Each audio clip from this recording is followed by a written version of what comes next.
মন কেমন মিষ্টি কুমড়া কেটে কেটে ফেলা হচ্ছে পুকুরে। পুকুর জুড়ে ভাসছে মিষ্টি কুমড়া, যা মূলত মাছের খাবার। বস্তায় বস্তায় পুকুর পাড়ে আনা হয় মিষ্টি কুমড়া। দিনে 200 থেকে 300 কেজি মিষ্টি কুমড়া যায় রনের মাছের খামারে। প্রতিদিন আপনার দেখা যাচ্ছে 6 বস্তা 7 বস্তা, এবার দেখা যাচ্ছে 200-250 কেজি 300 কেজি মতো দেওয়া হয়। মিষ্টি কুমড়া খেয়ে এই পুকুরের মাছের স্বাদ বাড়ে বলে দাবি রনি ও খামারের কর্মীর। মাছ দেখতে সুদর্শন এবং মনে করেন অনেক মোটা তাজা হয়, খেতে ভালো এবং মনে করেন যে স্বাদযুক্ত। কালারগুলো ভালো মাছের, এবং কালার একবারে বিলের মাছ বা বাওড়ের মাছ যেরকম কালার আসবে, এই মাছের ওরকম কালার আসবে। খরচ কমানো আর লাভের মুখ দেখার জন্য নতুন এই কৌশল বেছে নিয়েছেন যশোরের মাছ চাষী সোহানুর রহমান রনি। দেখা যাচ্ছে বাড়তি কোনো খাবার দেওয়া লাগতেছে না, দেখা যাচ্ছে এক ফিটের দাম অনেক, এবং আছে দেখা যাচ্ছে সেই হিসেবে আমাদের অল্প টাকায় আর কি মাছ চাষগুলো হচ্ছে। যশোরের মনিরামপুর উপজেলার হালসা গ্রামের সোহানুর রহমান রনি, তিনি 10 বছর ধরে সবজি ব্যবসার পাশাপাশি মাছের চাষ করেন। বাজারে সবজি বিক্রি করতে গিয়ে অনেক সময় অবিকৃত মিষ্টি কুমড়া নষ্ট হয়ে গেলে ফেলে দিতে হতো। 2022 সালে হঠাৎ তার মাথায় আসে পচে যাওয়া মিষ্টি কুমড়া পুকুরের মাছকে খাওয়ানোর কথা। সে সময় পরীক্ষামূলকভাবে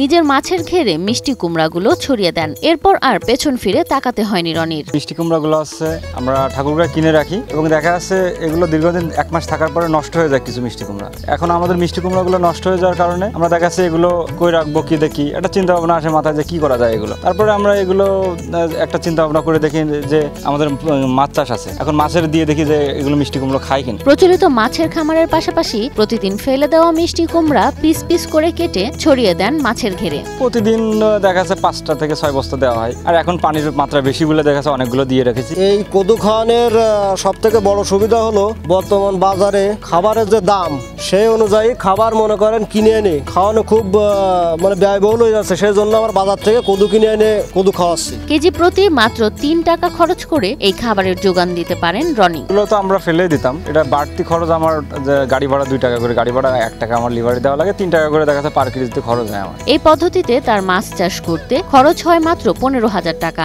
খরচ বাদ দিয়ে মাসে তার লাভ হচ্ছে 50,000 টাকার উপরে। মাসে দেখা যাচ্ছে এভারেজ আমার 15,000 টাকার ভিতরে আমার কভার হয়ে যাচ্ছে। 3 মাসে 1,20,000 টাকার মাছ বেচেছি, তো দেখা যাচ্ছে 24,000 টাকার আমার মাছ ছাড়া আছে, আর দেখা যাচ্ছে 3-45,000 টাকা। দেখা যাচ্ছে এভারেজটা আমার ওই জায়গায় আপনার প্রায় 45,000 টাকার মতো একটা লাভজনক আসলো। এদিকে রনের খামারের মাছ এতই জনপ্রিয় যে বাজারে নিয়ে গেলে নিমেষেই বিক্রি হয়ে যায়। আমার মাছের স্বাস্থ্য ভালো, এবং দেখা যাচ্ছে বাজারে নিয়ে গেলে যখন স্বাস্থ্য বা চেহারা ভালো মাছের, তখন দেখা যাচ্ছে আমার মাছটা আগে বিক্রি হয়ে যায় বা দামে বিক্রি হয়। অপচয় রোধ আর খরচ সাশ্রয়ে রনের এই উদ্ভাবনী পদ্ধতি এখন আশপাশের অনেক খামারিকেই অনুপ্রাণিত করছে।